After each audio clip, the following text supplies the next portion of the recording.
আকাশমণি গাছের বীজ। আকাশমণি, আকাশিয়া বা আঞ্চলিক ভাষায় একাশি গাছের বীজ। অনেক সুন্দর পেঁচানো, জিলাপির মতো ফল। সেই ফলটার ভিতরে ছোট ছোট কালো বীজ, বীজের চারদিকে জাফরান কালার আঁশের মতো, তার সাথে ঝুলে আছে বীজ।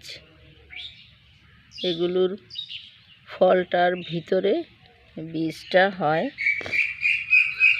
এই দেখুন বীজ, এই যে বীজ চারদিকে সুন্দর করে জাফরানি কালার আঁশ হয়েছে। দেখে মনে হচ্ছে যে এটার থেকে জাফরানি রং হিসেবে ব্যবহার করা যাবে। আর এই যে যেটাকে আমরা আকাশমণি গাছের পাতা বলি, এটা আসলে পাতা না, এটা হচ্ছে বৃন্ত, গাছের পাতার বৃন্ত, সেটাই পাতার মতো দেখা যায়। কাঁচা পাতা টকটকে সবুজ, চকচকে সবুজ। আর এটা হচ্ছে হলুদ পাতা, ঝরে যাওয়ার মতো অবস্থা হয় যখন। আর এটা হচ্ছে একেবারে শুকনো পাতা। এই আকাশমণি গাছের বীজ বাতাসে পড়ে যায়।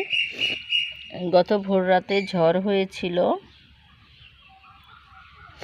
7 এপ্রিল, আজকে 2025 সাল। ভোররাতে ঝড় হয়েছিল, ঝড়ে এই সমস্ত বীজগুলো পড়েছে। অফিসের ছাদে এসে দেখলাম এই বীজগুলো সহজে দেখা যায় না, দূর দূরান্তে বাতাসে চলে যায়। আজকে অনেক বীজ পড়েছে,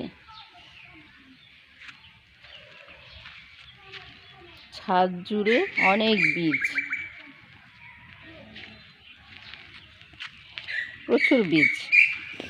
বীজগুলোকে আমি সংগ্রহ করে রাখব।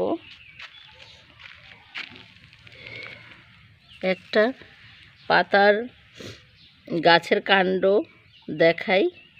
এই যে আমি যেটাকে ধরে আছি, এটাকে আমরা পাতা বলি, কিন্তু এগুলো হচ্ছে বৃন্ত,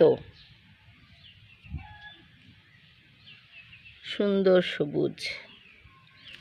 আর গাছটা হচ্ছে ছাদের যে চিলেকোঠার ওই পারে, মানে নীলকান্ত সরকারি কলেজ, মনোহরগঞ্জ উপজেলার মহিষাতুয়া গ্রাম, মহিষাতুয়া যে কলেজের ভবনের হচ্ছে উত্তর পাশে গাছটি। এই যে আপনারা দেখতে পাচ্ছেন, এই যে গাছটিতে কিন্তু অনেক বীজ আছে। এই যে ওয়ালের কিনারে অনেক বীজ আছে, এবং গাছটি ছাদের উপর থেকে দেখা যাচ্ছে। আর এই বীজ চতুর্দিকে পড়ে গিয়ে বংশবিস্তার করে চারা হয়। এইভাবে গাছটির বীজ দূর দূরান্তে চলে যায়। এইখানেও বীজ আছে।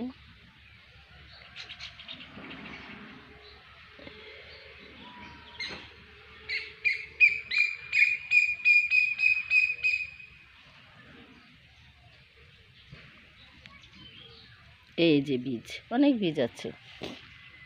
অচেনা পাখি ডেকে চলেছে, যাকে দেখা যায় না, চঞ্চল পাখি উড়ে যাচ্ছে। তো আজকে আকাশমণি গাছের বীজের সাথে পরিচয় করিয়ে দিলাম। এই বীজগুলো লাগালেই চারা হবে। আর আকাশমণি গাছের কাঠ হচ্ছে অত্যন্ত মূল্যবান কাঠ, একটি মূল্যবান বনজ সম্পদ। এই বীজ সংগ্রহ করে চারা লাগাতে পারেন, যাদের জমি আছে চারা লাগাতে পারেন, অথবা নার্সারি থেকে চারা সংগ্রহ করতে পারেন।